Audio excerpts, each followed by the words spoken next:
네, 안녕하십니까. 대전 유성을 출신 황정아 의원입니다. 조규홍 보건복지부 장관께 질의드리겠습니다. 네. 네, 장관님. 최근 국민의힘 연찬회에서 이주호 사회부총리가 전공의를 복귀시킬 보관이 있냐는 질문에 6개월만 버티면 우리가 이긴다고 말씀하셨습니다. 알고 계시죠? 그거는 부총리께서 잘못된 보도다라고 해명을 내신 걸로 알겠습니다. 알고 있습니다. 마치 그 말을 들으면 마치 국민의 생명을 볼모 삼아서 전쟁이라도 벌이고 있는 듯한 윤석열 정부의 저열한 인식에 또 한 번 경악을 금치 못하겠습니다. 논란이 되자 정부는 의사를 대상으로 한 것이 아니라 의정 간 대화와 소통을 강조한 것이라는 얼토당토 않은 변명을 내놓았습니다.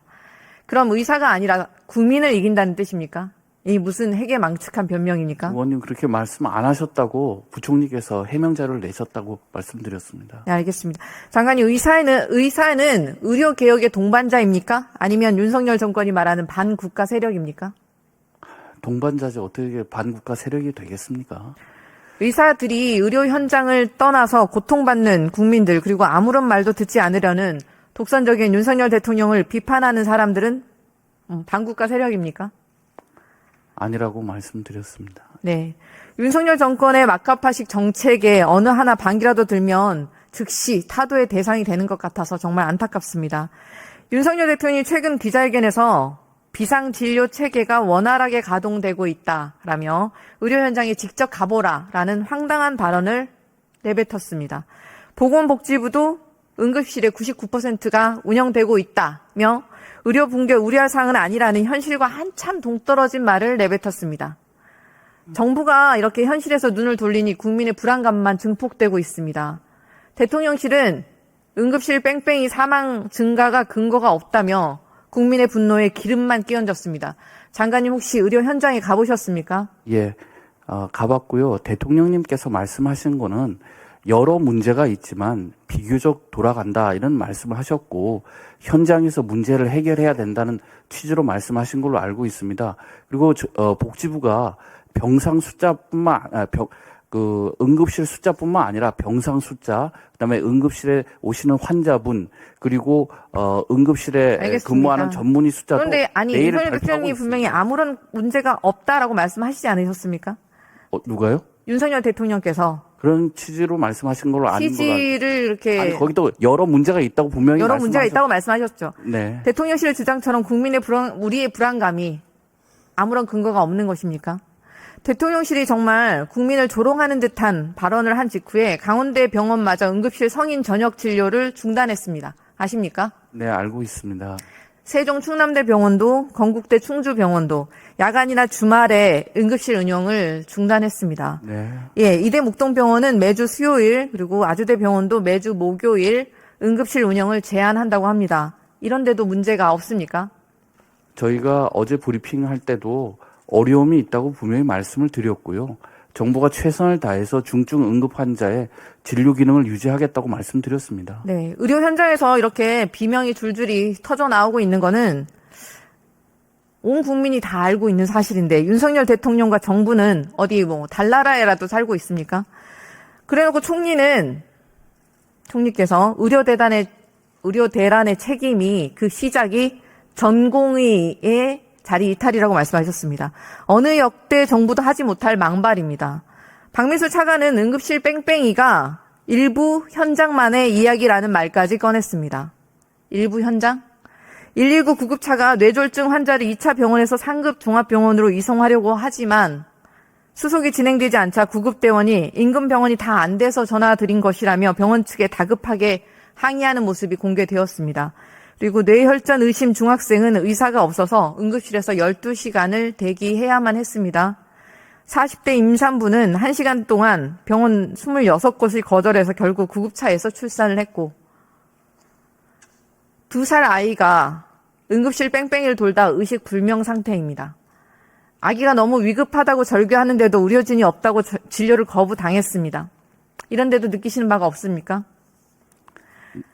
지금 네. 2살 아이가 의식불명에 빠졌는데 박민수 차관의 그 망언처럼 전화로 물어볼 정도였으니 경증입니까? 제가 그 박민수 차관의 그 인터뷰 내용을 제가 정확하게 알지는 못하는데 지금 우리가 경증이라고 하는 거는 이제 그 병에 따라 가지고 그 증상이 다르게 나타날 수 있기 때문에 환자분들이 아닙니다. 응급 의료기관에 가시면 의료진들께서 케이타스라고 하는 그 예, 분류 알겠습니다. 기준에 따라서 분류를 해드릴 겁니다. 국민들께서 불안해하고 계시는데 윤석열 정부 대통령의 오만과 독선 그리고 무능과 무책임을 감추기 위해서 어디까지 추락할 생각입니까? 2살 아이가 의식불명이라는 끔찍한 소식에 정말 분노만 침입니다. 의료 현장에 문제가 없습니까? 언제부터 대한민국 정부가 국민의 목숨을 담보로 베팅을 일삼는 도박꾼이 되었습니까? 지역에서는 배후 진료 위기로 환자들이 이미 권역을 넘나들면서 진료받는 병원을 찾아서 뺑뺑이를 돌고 있는 게 현실입니다. 의대 정원 증원이 본질적 대책이라는 영양가 없는 도돌이표 답변만 하면 의료 대란이 해결됩니까? 의원님, 그냥 응급실 부족 문제 묻지 않았습니다. 제가 질문 답하세요. 그냥 경증 환자를 응급실 못 오게 한다고 해결이 될 문제가 아닙니다. 그럼 지역에 병원이 없어서 어쩔 수 없이 응급실 찾아야 하는 환자들은 어떻게 합니까? 게다가 지자체가 각종 재난 예방과 복구에 드는 비용을 부담하기 위해 성립해둔 재난관리기금까지 활용하라는 지침을 내린 것으로 알려졌습니다. 대통령은 아무런 문제가 없다고 하는데 재난 상황에서야 꺼내는 그 쌈짓돈을 쓰라고 하는 게 무슨 궤변입니까?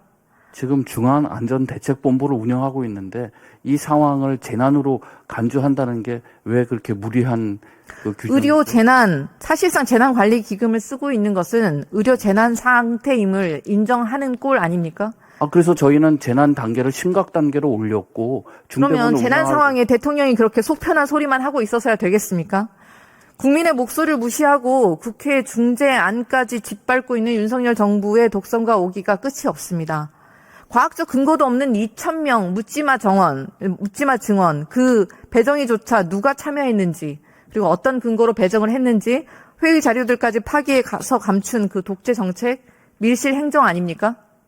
의원님, 어떤 국민이 이런 정부와 정책을 믿고 따르겠습니까? 게다가 질병청이 지금 최근 코로나19 재유행이 정점을 지났다고 발표했습니다. 지금 개학 시즌이고 곧 추석 연휴도 있습니다. 하순의 코로나19 바이러스 농도가 전주 대비 마이너스 3%포인트라고 발표를 했는데 실상 검출률은 여전히 40% 수준입니다. 알고 계시죠? 네, 검출률의 정확한 수치는 제가 기억하지 못하고 있습니다. 절대량으로 이전 대비 10배 이상으로 훨씬 높지 않습니까? 말로만 괜찮다 하고 말을 하면 위기가 사라집니까? 의료 현장에서 응급 환자가 몰리는 추석 연휴에 코로나19 유행까지 겹치며 의료 대란이 더 커질 거라는 우려가 속출하고 있습니다. 그렇지 않습니까? 의원님, 그건 질병청장한테 한번 질문해 보시죠. 그 환자 수나 입원 수가 확연히 감소되는 것은 사실입니다. 네, 의원님, 저희가 다층적인 감시체계를 운영하고 있고요. 입원 환자뿐만이 아니라 또 그 하수 감시, 또 병원체 감시를 다 수행하고 있는데 모든 감시체계에서 그 수치가 떨어지는 것을 저희가 과학적으로 분석해서 발표하고 있는 겁니다. 현장에서의 체감과는 너무나 동떨어진 아니라는 상황 판단이라고 생각이 들고요. 그렇지 않습니다, 의원님. 저희가 정확하게 다 분석해서 발표한 건데 그거 확실히 보시고 말씀하시죠. 네, 맞습니다. 숫자는 보고 있고요. 실상 검출률은 여전히 40% 이상이지 않습니까? 그래서 본인보다 중증인 분들에게 응급실을 양보하라라는 게 무슨 대책입니까? 응급실은 아무런 문제도 없다라는 말만 반복하는 정부를 보면서 코로나19 재유행에 대한 대응은 물론이고 의료 붕괴 사태를 어떻게 막을지 의원님, 정말 막막하기만 답변할 합니다. 시간을 좀 주시겠습니까? 답변하시겠습니까? 예, 정부가 아무런 문제가 없다고 말한 적 없고요. 네, 문제가 있지만 최선을 다하겠다고 말씀을 드렸고요. 그다음에 아까 과학적 근거가 전혀 없다고 했지만 고등법원 판결문을 보면 충분하지는 않지만 절차적 타당성과 합리적 근거를 가지고 있다고 판결을 했습니다. 그렇게 일방적으로 말씀하시면은 국민들이 오해하실 수 있습니다. 아닙니다. 여전히 그럼에도 불구하고 코로나 바이러스 농도도 여전히 수치는 그대로 있고 그리고 과학적 근거가 없다고 하지 않았고 여전히 존재한다고 그러한 위기는 여전히 존재한다고 말씀드렸고요. 의대 정원과 관련해서요. 네네 알겠습니다. 대통령은 본인의 오만과 독선을 고치기는커녕 추석 의료 특별대책에 만전을 기해라라고 유체이탈 화법에 지시만 내리고 있습니다. 윤석열 대통령이 국민의 생명을 책임지는 게 국가의 의무라고 지속적으로 강조해 왔습니다. 오만과 독선의 국정으로부터 국민의 생명을 헌신짝처럼 버리는 무도한 정권에서 벗어나길 바랍니다.